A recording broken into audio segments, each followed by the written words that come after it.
Hello, everyone. We're here today with Nancy Dressel and myself. I'm Donna Heitmanik. I am the the legislative chair for the International Dyslexia Association of Wisconsin. And we're here today to present information on the Informational Guidebook on Dyslexia and Related Conditions.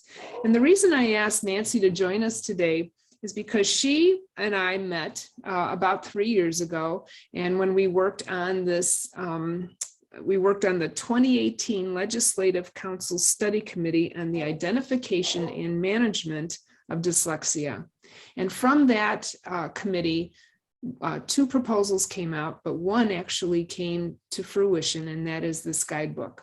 So today, Nancy is our guest speaker, and she, by way of introduction, has worked in public schools in the northwestern Wisconsin as a teacher, a library media specialist, instructional coach, and curriculum specialist for 20 years. She's a former school board member and served as the advisory committee member for the Wisconsin Dyslexia Guidebook. She is the mother of 3 children, 2 of whom are dyslexic, and a dyslexic individual herself. She has started coaching and consulting with Wisconsin school districts. So we are so lucky to have her here today because she indeed was one of the contributors to this guidebook, and who better to have explain what this guidebook is all about. So Nancy, thanks for being here today. Thank you so much for inviting me to talk about this important step forward for Wisconsin. Donna, I'm really excited to discuss it with you. It's so exciting that right now the Informational Guidebook on Dyslexia and Related Conditions is published on the DPI website. And so there is a page about it that includes a link to the guidebook, also a 1-page summary, a guidance document, and then of course there's a list of all the advisory committee members. I was just one of them, and then meeting notices and slides from the meetings and whatnot. The committee met many times between September 2020 and then August 2021. And so there's lots of information out there on the line or online for everyone. The guidebook was a result of Act 86. So if you can go to the next slide, Act 86 was passed in 2019. It was a result of the Legislative Study Committee on the Identification and Management of Dyslexia that started all the way back in 2018. I'm having troubles. I'm sorry. I will figure this out. Good. There we go. So the Next. Act 86, nope, we're still good here. So Act 86 required the creation of the Informational Guidebook on Dyslexia and Related Conditions. It required that it include information in 3 different areas: screening and identification, instruction and intervention, and then resources and services. Act 86 also required that there were co-chairs and advisory committee representatives from the Wisconsin branch of the International Dyslexia Association and the Wisconsin School Reading Association, and then also a representative from the DPI. Legislatively, it will be, or the legislation requires that it'll be reviewed every 3 years. It also requires that there be a link to the guidebook on every school district website by December 1st, 2021. Okay. Now we can move on to the next slide, and I just want to share some great places to start when you have the opportunity to look at the guidebook. Page 8 is particularly important because it includes the definition of dyslexia. Act 86 did specify that the definition that guide our work in the guidebook be the one from the International Dyslexia Association and the National Institute of Child Health and Human Development. So it is on the screen there for you, the specific wording of it that you'll find on page 8. Page 8 on the next slide also explains how the and related conditions portion of the guidebook is defined. And it really is aimed at children who are struggling with learning to read in similar ways, having similar difficulties as people who have dyslexia, mainly difficulty in accuracy, fluency, poor spelling, and decoding abilities. The purpose of that was to ensure that all students had access to early screening and early intervention aligned to their needs, regardless of if they had had further diagnostic assessment and identification of dyslexia yet or not. Then as we move through the guidebook, the next slide highlights on page 8 and 9, where the guidebook gets into characteristics of dyslexia. There's a great quote in there that dyslexia is found on the lower end of the continuum of reading skills, and students with dyslexia range from those who experience difficulties with phonological awareness and word level difficulties to those who have profound difficulties with reading and writing that persist throughout their lives. The common difficulties that are highlighted in the guidebook are difficulties with phonological processing, slow, inaccurate, or labored oral reading, spelling, rapid naming of familiar objects. And the guidebook also highlights that there are many co-occurring conditions, such as ADHD, speech and language, struggling with writing, otherwise known as dysgraphia, and math, also known as dyscalculia. Then another highlight comes in on page 10 through 12. That's where you'll find table 1, which has myths about dyslexia. You can see on the screen the different areas that are covered within the myths. It's important, it notes that reversals are not necessarily an indicator of the presence or absence of dyslexia in beginning readers, but persistence could actually indicate dyslexia. It also notes that common myth, but dyslexia is not a vision problem. So the tinted lenses and filters that some people recommend actually are not warranted. It also notes that that dyslexia occurs on a continuum from mild to severe. And so some people with dyslexia will have their needs met in tier 1 instruction or intervention. Others may need special education, but not all students will qualify for an IEP. Another important myth is it gets into intelligence and school success, and it highlights that the ability to read does not at all correlate with intelligence, and that higher performing students can have dyslexia. Often they have developed coping strategies or they have received appropriate instruction and accommodations. Also with reading ability, the myths highlight that there's a myth that people with dyslexia can't learn to read. And really, that's not true at all. They can actually learn to read and have high levels of comprehension, but it's often with much greater effort. And that leads right into one of the other common myths, and that's, that often teachers misunderstandingly believe that children just need to work harder, and students with dyslexia are working as hard as they possibly can. The other myth is that it's something that people grow out of, and in actuality, it is a lifelong condition. Although people with dyslexia can become very accurate readers, some of them never become automatic readers. The next slide highlights what you'll find on page 15, which is the Wisconsin model representing the reading process. And the Wisconsin model shows a very in-depth view of the complexity of reading. But it's important to note, I have a quote directly from the guidebook on the screen, that students with dyslexia and related conditions usually have difficulty with the foundational skills required for fluent reading of the words on the page. Therefore, it's critical to ensure that they are taught and have reached proficiency in the foundational skills, which include phonemic awareness and phonics, Teaching foundational skills in the early grades is important because if done well, fewer children, including some with dyslexia, will need intervention later. However, students with dyslexia may need ongoing intervention with foundational skills in later elementary and into secondary grades.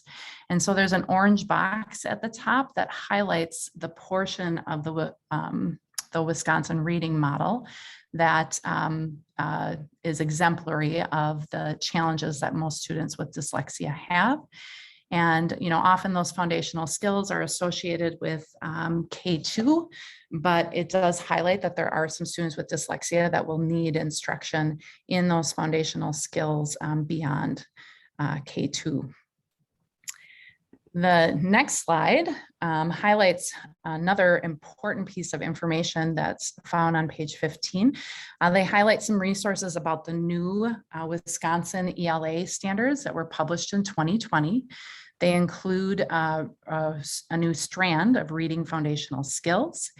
And there's also a link to some information about a tool that the DPI published on their website, the Foundational Reading Skills Tool, or FIRST, which is a self-assessment tool for reading instruction, kindergarten through grade 2. On the website for the FIRST, there are some webinars explaining some of the foundational reading skills that are spelled out in the new ELA standards. And the FIRST tool itself is a wonderful tool for self-reflection on your individual instruction as a teacher or systematically in your building, looking at instruction and curriculum within your building. There's a great webinar from the Reading League explaining how to use different ways to use the FIRST tool. Then, and next on page 18 to 22, the guidebook continues and provides a table with potential indicators of dyslexia. You'll notice at the top that family history, scoring below the benchmark on a universal screener, poor classroom performance, or progress monitoring that shows a slow rate of improvement are all indicators that should be considered for students at any age. But then the table itself goes on to list specific potential indicators for students in the end of kindergarten, the end of first grade, the end of second grade and into third grade, and then also in grades 4, 5, and 6, and in grades 7 through 12.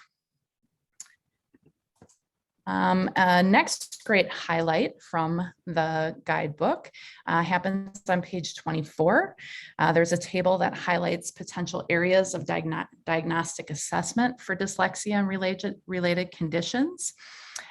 So these diagnostic assessments can be used by classroom teachers or interventionists to further identify the specific needs of a student.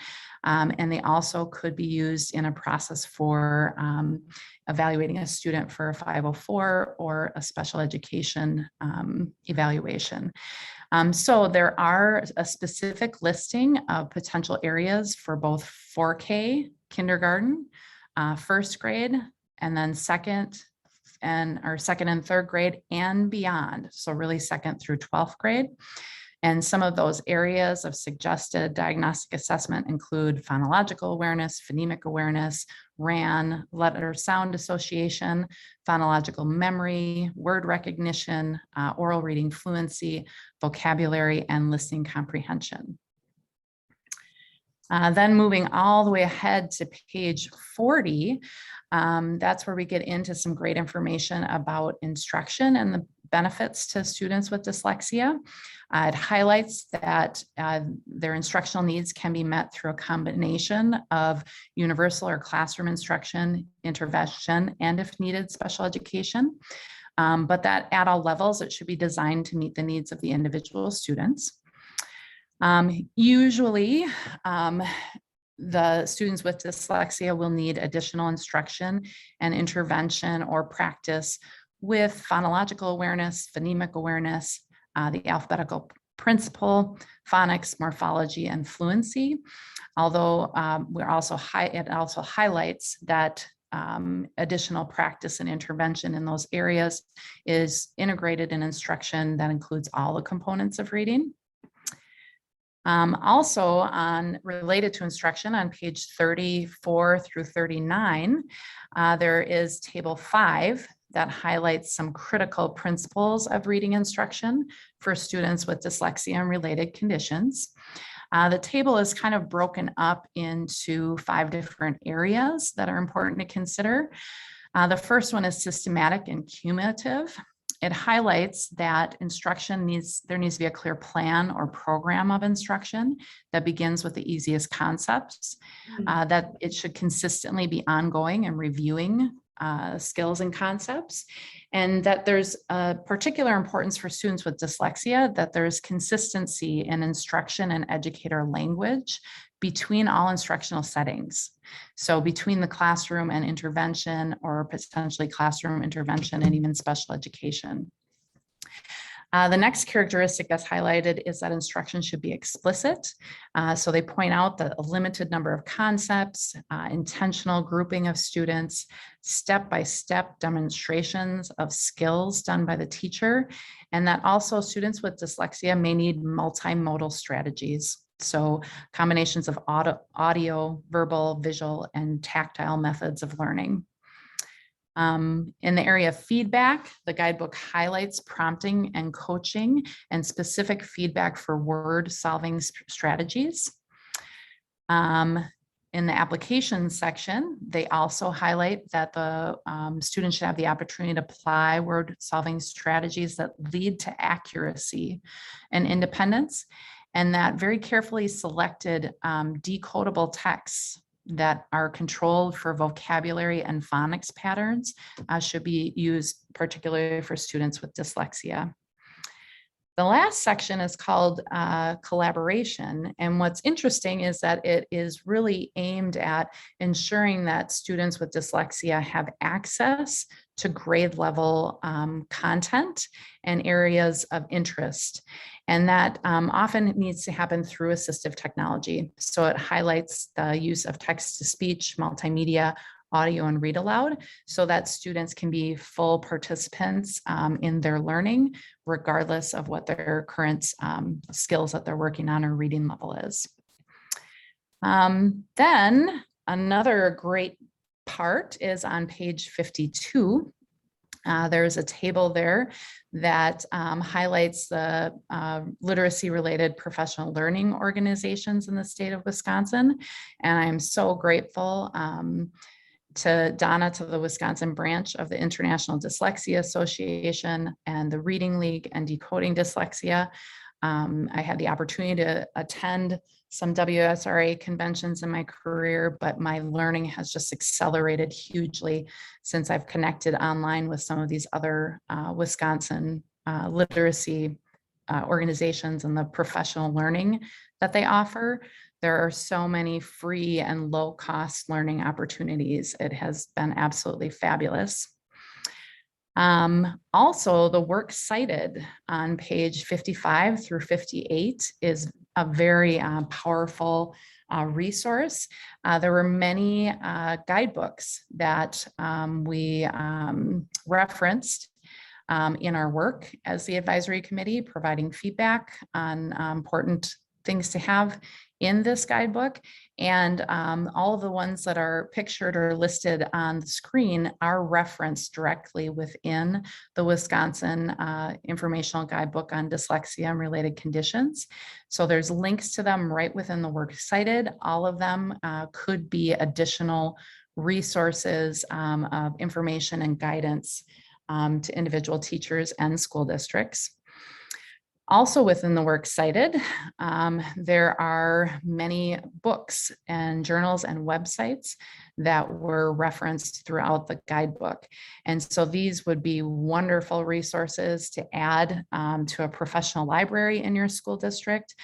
Some of them you might consider doing a book study with. They're absolutely essential resources to going a step further with learning from the Dyslexia Informational Guidebook.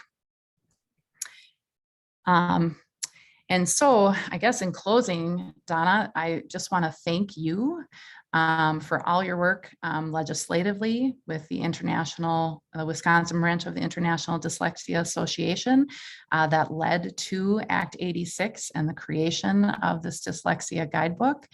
And I also just want to thank you personally for all the work that you have done bringing professional learning opportunities to teachers across the state of Wisconsin and nationally.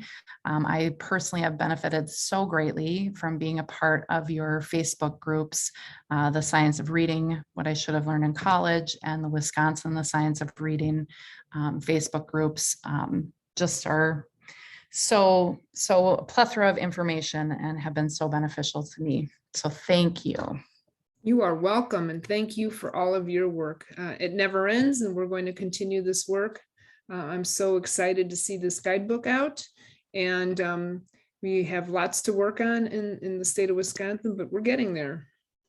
Absolutely. It is a great first step for teachers and leaders and students in the state of Wisconsin. There absolutely is a need for further support, but it's a great first step to start learning about dyslexia and start conversations about how we can better serve really all students by better serving students with dyslexia. Thank you very much, Nancy, for your time and expertise. Bye-bye, everyone. Thank you. Have a great day.